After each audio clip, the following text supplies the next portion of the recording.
সব প্রকার মশলা দিয়ে খাসির মাংসটাকে প্রথমে ভালো করে মেরিনেট করে রেখে দিয়েছিলাম আধা ঘন্টার মতো, সাথে টক দইও দিয়েছিলাম। সকল প্রকার উপকরণ দিয়ে সিম্পলি ঘরে যা আছে তাই দিয়ে তৈরি করা হচ্ছে বিরিয়ানি।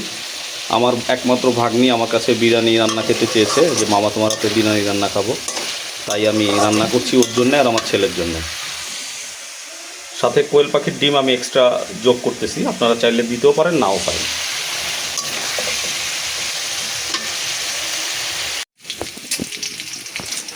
আচ্ছা, আমরা এখন মাঝখানে আমরা মাংসটা নামিয়ে রেখেছি, নামিয়ে রেখে অল্পখানি খাসি মাংস ছিল তাই দিয়েই আমরা রেসিপিটা করতেছি। পরের বার আরও ভালো করে করব। এখন পেঁয়াজ ভালো করে বেরেস্তা করে নিচ্ছি, সাথে একটু তেজপাতা, একটু দারচিনি, একটু এলাচ দিয়ে দিলাম। আমার সাথে সহযোগিতা করছে আমার সহধর্মী।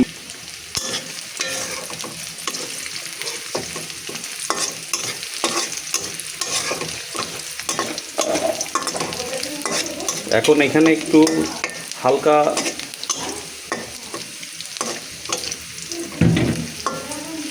এখানে একটু দাও না, আদা বাটা দাও, আদা বাটা দাও। ও আচ্ছা, দাও দাও দাও দাও দাও দাও দাও। পোলাও চালটা ঢেলে দিতে হবে।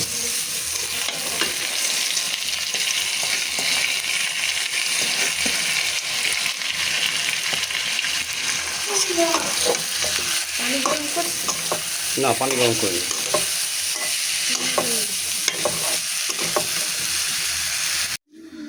এখন এর ভিতর পানি দিয়ে দিচ্ছি। এটা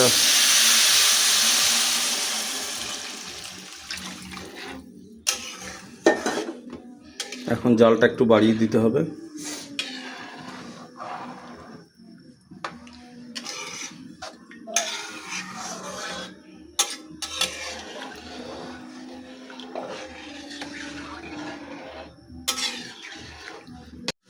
বন্ধুরা, এখন দিব আমরা পাউডারের দুধ।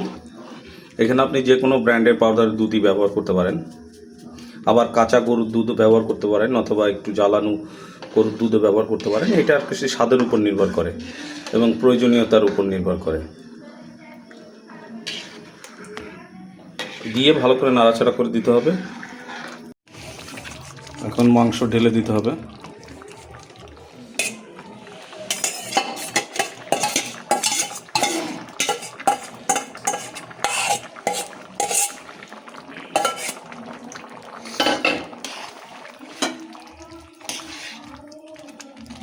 বেশি হয়ে গেছে,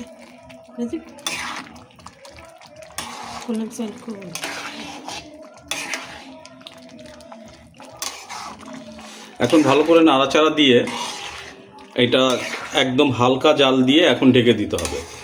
আমরা ভালো করে নাড়াচাড়া দিয়ে হালকা জাল দিয়ে ঢেকে দিব। তারপর যখন উঠাবো তখন আবার আপনাদের কাছে ফিরে আসতেছি। বন্ধুরা, আমাদের বিরিয়ানি প্রায় হয়ে গেছে, এখন ঘি দেওয়ার পালায়। আর মজার ব্যাপার হলো এই ঘিটা হোমমেড, আমার স্ত্রী নিজে বানিয়েছে, একদম হোমমেড খাঁটি ঘি। একটু ঘি দিয়ে উপর দিয়ে দিলে ফ্লেভারটা দারুণ আসবে। আপনাদের দেখাচ্ছি।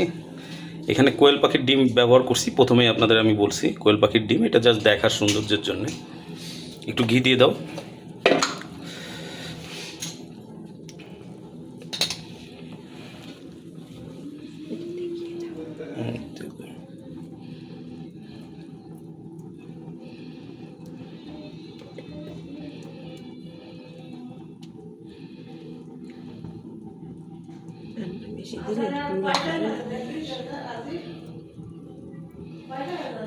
আমরা ঘি দিয়েছি, এখন এটা জাস্ট ফ্লেভারটা আসার জন্য এখন আমরা এটা আবার একটু ঢেকে রাখবো।